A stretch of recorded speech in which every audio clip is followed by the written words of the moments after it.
Ipapatawag ng National Bureau of Investigation ang misis ni Senator Ronald Bato de la Rosa kaugnay ng investigasyon sa umano'y pagtakas ng senador mula sa Senado noong May 14. Sa press conference, sinabi ni NBI Director Attorney Melvin Matibag na inihahanda na nila ang sabina laban kay Nancy de la Rosa.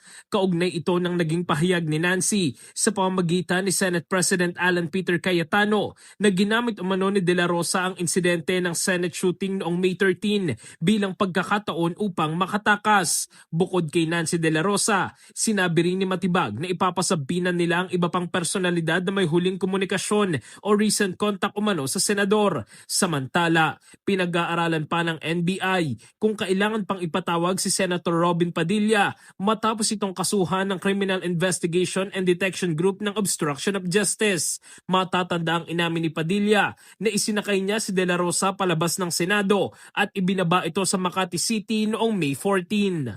In the heart of changing lives, ako si Brigada Jigo Custodio ng 105.1 Brigada News of Manila, the Music and News Authority.